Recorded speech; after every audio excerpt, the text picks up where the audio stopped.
It was supposed to be funny, a segment buried in the second half of a fast-paced variety show. That's all it was meant to be. A breather, a gag, a moment to let the audience chuckle between the acrobatic dog act and the spoon-bending psychic. So, when a silver-haired woman named Ervetta Dahl, wearing orthopedic shoes and a cardigan dotted with tiny embroidered moths, was led onto the brightly lit stage of Spotlight Shuffle Live, laughter stirred before she even sat down. The host, glossy and over-caffeinated, leaned into the mic. "We've got a very special guest, folks. A sprightly 73-year-old who says she can play piano with her eyes closed. Literally, blindfolded. Let's hear it for Miss Ervetta." Applause followed, though it was more amused than respectful. The live audience assumed what the producers assumed. Ervetta was part of a quirky skit. Her entry had been submitted by her cheeky niece, a junior assistant on the show. The segment description: senior piano wizard. Think more comedy than Carnegie. But Ervetta wasn't in. On the joke, not exactly. Sure, she'd been told it would be casual, lighthearted, a bit of fun. But no one expected her to actually perform. She was led to the glossy baby grand in the center of the stage and given a black satin blindfold. She tied it. Herself, fingers steady, the knot crisp. The crowd hooted. A camera zoomed in on the piano bench where she sat upright, hands poised midair, as if she were waiting for something. A cue, perhaps, or a memory to climb its way back to the front. Her mind. In truth, Ervetta hadn't performed publicly in decades. She had once studied at the Mannerly Institute of Music, a place so rigorous they taught with rulers, not words. But life had pulled her elsewhere. A family, bills, a husband who didn't like music in the house. Now she was here, humored, at best, mocked at worst. But what no one realized was that Ervetta had been playing again in secret. Every night for the past 11 years, she had visited the broken-down upright in her attic apartment. She played without sheet music, without need for light. Her fingers remembered stories her voice had long stopped telling. And in that moment, with the audience waiting for an old lady to plink out chopsticks and maybe trip over a pedal for laughs, Ervetta exhaled, lowered her hands and played. Not chopsticks, not heart and soul, not anything they expected. She played a nocturne of her own invention, a piece layered in longing, loss, and unspeakable tenderness. The first note rang out like a whispered secret, and the room fell silent. The second note unfurled a melody that seemed to bend time itself. Eyes widened, jaws dropped. This wasn't a joke. This was beauty. On camera, you could see the host glance toward the control booth, puzzled. A producer knocked over his coffee. No one cut to commercial. By the time she reached the final chord, the audience had forgotten to breathe. The last note shimmered, lingered, and then vanished like mist. The silence afterward was full. Sacred, then came the applause. Not polite, but thunderous. Rising, wave after wave. Ervetta removed her blindfold, blinking slowly as if returning from somewhere far away. And just like that, the world remembered what true talent looked like, and what it meant to be underestimated. By sunrise the next morning, the internet was ablaze. Clips of Ervetta Dahl's impromptu performance were everywhere. Reddit, TikTok, YouTube, even reposted on pages that normally trafficked in catfails and prank wars. One video captioned, "They thought she'd be a joke. She turned out a legend," amassed 6 million views in 12 hours. Music scholars on Twitter debated whether the piece was Liszt or an improvisation. Pianists paused their own recitals to break down her fingerwork. Reaction videos swarmed the web. "This made me cry and I don't even like piano," said one. "This woman plays like she's summoning ghosts," said another. But Ervetta, back in her modest flat with floral wallpaper and a leaking kettle, hadn't seen any of it. She didn't own a smartphone. The only internet she used was in the small library a few blocks down, where she borrowed cookbooks she never cooked from. Her niece, however, burst in at 7:30 a.m., eyes wild and holding her phone out like a torch. "You're famous," Like proper famous. Irvetta blinked at the screen. Her face, creased and focused beneath the blindfold, filled the thumbnail. She said nothing for a while. Then, "They didn't laugh? They cried. Auntie, you made the host cry. You're all over the news. There's a jazz musician from Belgium, begging for an interview. You've got talent scouts messaging me." Irvetta sipped her tea. "Good," she said softly. Then they heard the music, not just the notes. Later that day, a letter arrived. A real one, handwritten and stamped with a red wax seal.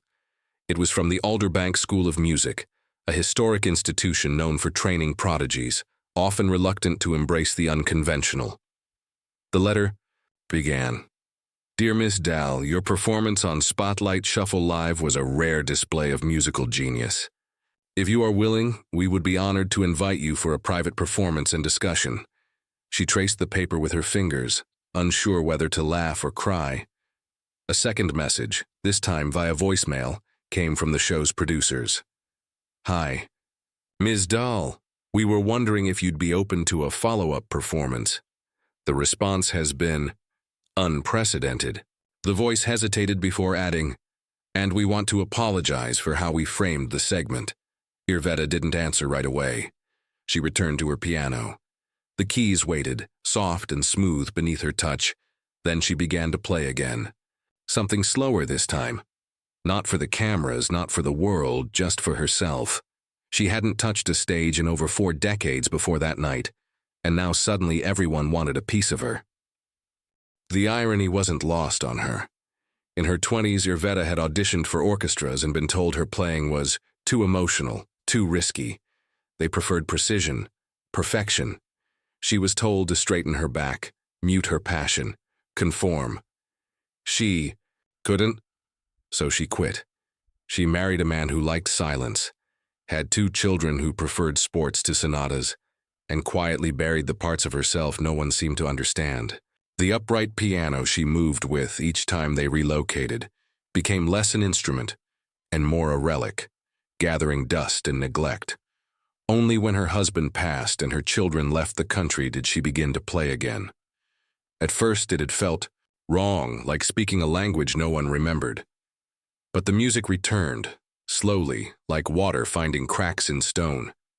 Now, as invitations poured in, jazz collectives, indie filmmakers, national symphony features, she wasn't flattered. She was cautious.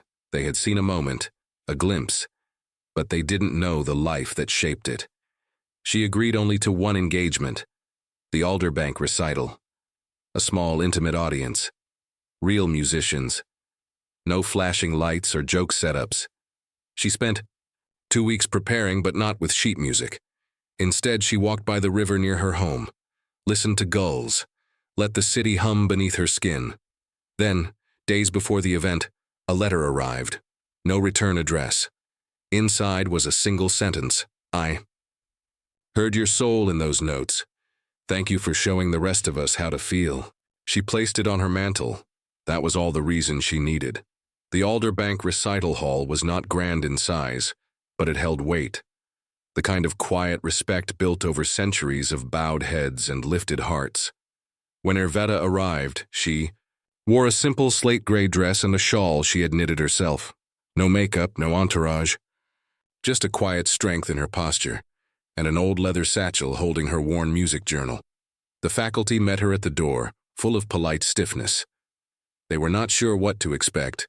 Viral fame did not always equate to mastery. But when Irvetta stepped onto the low stage and sat at the baby grand, she did not address the crowd. She did not introduce herself. She simply began to play.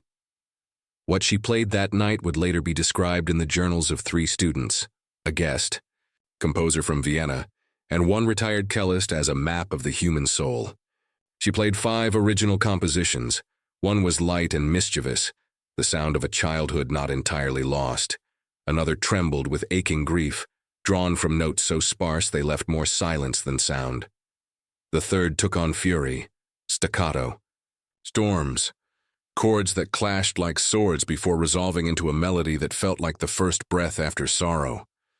The fourth was a lullaby, written in a forgotten meter that lulled even the harshest critics into stillness. And the last was nameless. She improvised it on the spot. She had no plan. Only the echo of emotions stirred by the faces in the room, some skeptical, others curious, a few moved before the first note was even played. By the end, there were no standing ovations, only silence. Stillness so complete it felt holy. And then came the tears, not loud, not dramatic, but quiet streams on the cheeks of those who had come expecting a gimmick and left having seen truth. Afterward, the dean approached her privately. "We'd like to offer you a guest mentorship here," he said. "Not to teach curriculum, to inspire, be present, guide." Irvetta tilted her head. "I'm no academic. That's exactly why we need you." She didn't agree that day. She walked home in the cold. The river's surface shimmered like her memory, layered and elusive. She sat at her attic piano and played only one note that night. It was enough. 2 weeks later, Irvetta returned to Alderbank, not for a performance, but for conversation. She accepted the mentorship, not to lecture, not to correct fingering, but to sit in on rehearsals, listen with care, and ask one profound question to each student she met. "Why do you play?" That question startled many. Most had never been asked. They answered with hesitation, some talking about scholarships, others about family pride. But those who stayed with her learned that music, to Irvetta, was not about perfection. It was memory, emotion, healing. She guided students gently, with stories, not critiques. She'd hum a phrase they missed, paint a picture with her words. "That phrase feels like late autumn rain. Don't rush it. Let it land." She taught them how to listen, not just to sound, but to self. Word spread. Enrollment increased. Students came from overseas asking to simply audit her listening sessions. She never raised her voice. She never scolded, but she reminded every person who sat beside her of something the world often forgets. Art is not display. It is connection. Outside. Of Alderbank, interviews rolled in. She declined most, except one, a local public radio show.